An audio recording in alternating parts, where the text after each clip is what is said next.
পশ্চিমবঙ্গে পট পরিবর্তনের পর পুলিশের একটা অংশ, বিশেষ করে আইপিএস অফিসার এবং আইএএস অফিসার, তারা ক্ষমতার লোভে, নিজের প্রতিপত্তির লোভে, নিজেদের ভালো পোস্টিংয়ের লোভে তারা আমাদের এই রাজ্যে, আগে আইপিসি ছিল, এখন ন্যায় সংহিতা হয়েছে, আইপিসির বদলে এরা পিপিসিতে কাজ করে।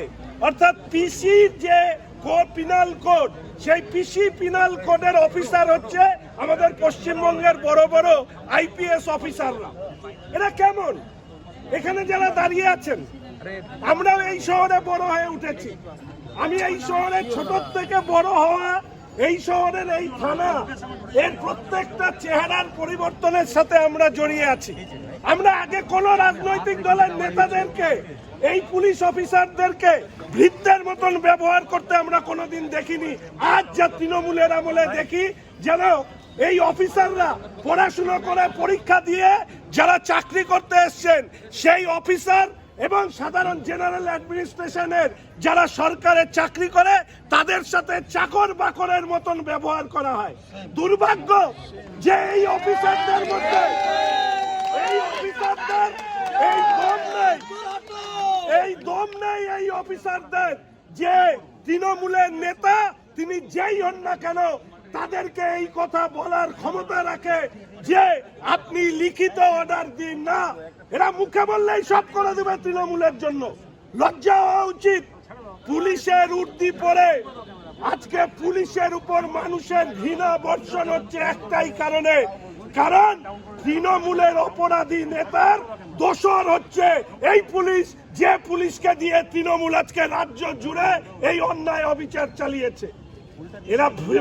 এরা ভুলে যাচ্ছে যে কোনো না কোনো দিন এই চাপা ক্ষোভের আগুন, ছাই চাপা আগুন সামনে আসবে।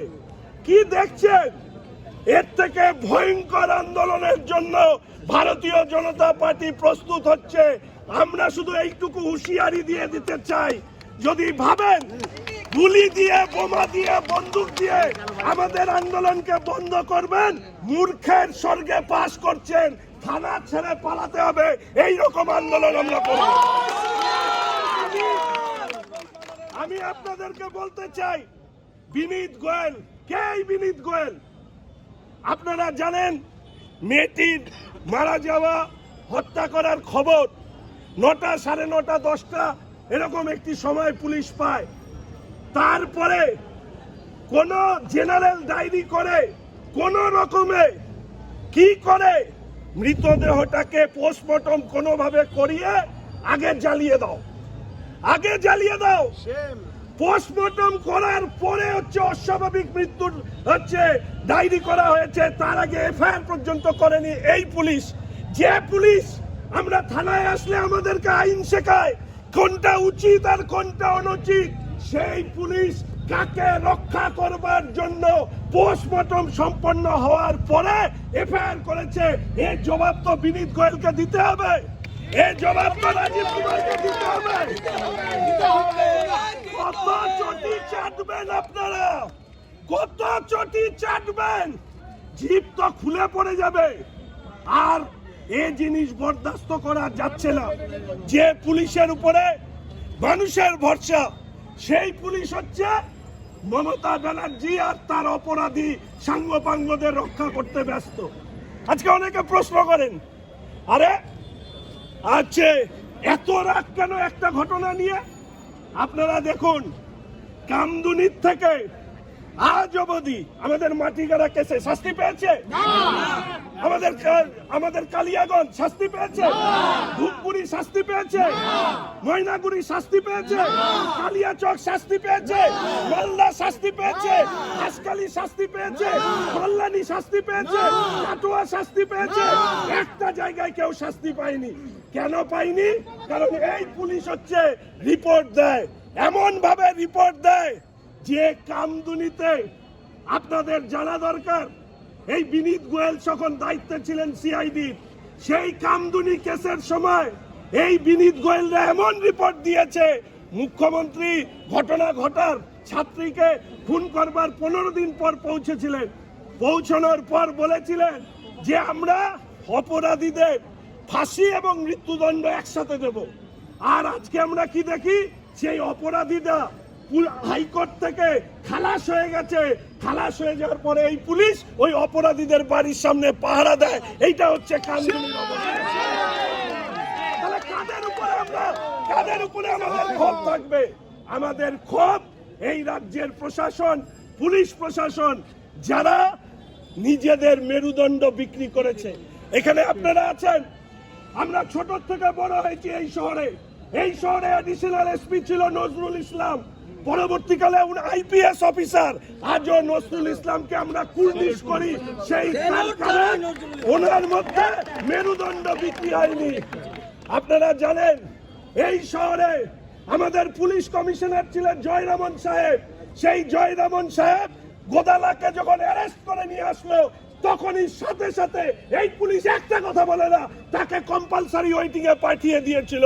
কারণ সেই সময় আমি বলেছিলাম, এই রাজ্যে পুলিশ যদি চুরি করে তার হয়ে যায় প্রমোশন, আর এই রাজ্যে পুলিশ যদি চোর ধরে তার হয়ে যায় ডিমোশন। এইটা হচ্ছে এই রাজ্যের নীতি।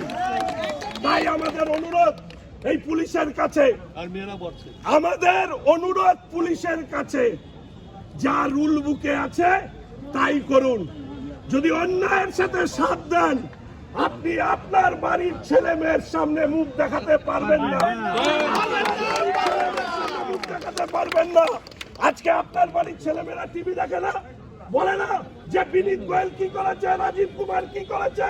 আপনাদের মাইনাও বাড়েনি, আপনাদের কমফোর্টও বাড়েনি, আপনারা মারছেন বিরোধীদেরকে। আর বিনীত গোয়েল, রাজীব কুমাররা আপনাদের ঘাড়ে বন্দুক রেখে আপনাদেরকে শোষণ করে ওরা নিজেদের নাম্বার বাড়াচ্ছে। এই জিনিস আমরা চলতে দেব না। আর চলতে দেব না বলে আজকে রাজ্য জুড়ে আমাদের থানা ঘেরাও কর্মসূচি। মনে রাখবেন, এই পুলিশকে দিয়ে আরজি করে তথ্য প্রমাণ লোপাট করিয়েছে বিনীত গোয়েল এবং রাজীব কুমাররা। ফলে স্বাভাবিকভাবে এই পুলিশের বিরুদ্ধে সারা রাজ্য জুড়ে মানুষের ক্ষোভ রয়েছে। আজকে রাজ্য জুড়ে আমাদের এই আন্দোলন শুধুমাত্র এই বার্তা পুলিশেরকে দিয়ে দেওয়া যে আইনের সাথে থাকুন, মেরুদণ্ড নিয়ে সাথে থাকুন। অনেক মানুষ আছে যাদের মেরুদণ্ড এখন অ্যামিবার মতন হয়েছে। আমরা অ্যামিবালা মেরুদণ্ড যাদের, সেই পুলিশ চাই না। ফলে আপনারা আইনের সাথে থাকুন, আমরা আপনাদের পাশে থাকবো। আমাদের দাবি মুখ্যমন্ত্রী পদত্যাগ, এই পদত্যাগ এবং আরজি করে নির্যাতিতা যারা অপরাধী তাদের শাস্তির দাবিতে এই আন্দোলন চলবে। মাথায় রাখতে হবে, মমতা ব্যানার্জি পদত্যাগ না করলে আরজি করে নির্যাতিতা মেয়েটি তার আত্মা শান্তি পাবে না, তার আত্মা শান্তি পাবে না। যদি এই মুখ্যমন্ত্রী অপরাধীদের আড়াল করেছে বলে কিনা সিবিআই কে দেব, সময় দাও, 4 দিনের মধ্যে আরজি করে হামলা চালিয়েছে এই মুখ্যমন্ত্রী। পুলিশ জানে না, গোয়েন্দা বিভাগ নাই, 6000-7000 লোক এসে আরজিকর ভেঙে দিল। ক্রাইম সিনকে যাতে ডিস্ট্রয় করা যায় তার জন্য বিল্ডিং ভেঙে দিল। সব হয়েছে মুখ্যমন্ত্রী সন্দীপ ঘোষ বলে কিনা স্বাস্থ্যরত্ন। আরে ও তো আমাদের পশ্চিমবঙ্গের কলঙ্ক। ফলে সন্দীপ ঘোষ, এসপি দাস এবং জানবেন এই উত্তরবঙ্গের আরেক বদমাশ আছে, তার নাম ডক্টর রায়। আমরা কাউকে ছাড়বো না, কাউকে ছাড়বো না। আজ নয় কাল ক্ষমতার পরিবর্তন হবে, একটা একটাকে আইনের সামনে দাঁড় করাবো। এইটুকু আপনাদেরকে বলে দিতে চাই।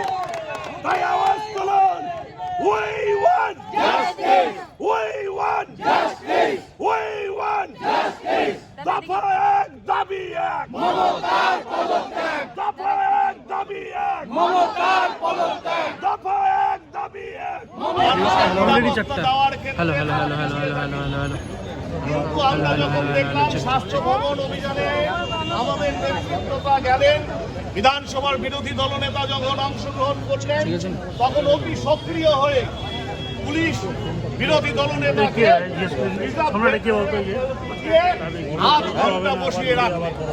এই যে পুলিশের অতি সক্রিয়তা, এই সক্রিয়তার বিরুদ্ধে প্রতিবাদ জানিয়ে ভারতীয় জনতা পার্টি পশ্চিমবঙ্গ প্রদেশের পক্ষ থেকে আজ পশ্চিমবঙ্গের সমস্ত থানায় অবস্থান বিক্ষোভ কর্মসূচি দেওয়া হয়েছিল এবং শিলিগুড়ি সাংগঠনিক জেলার যতগুলো থানা, সমস্ত 7 থানায় এই কর্মসূচি পালন হচ্ছে।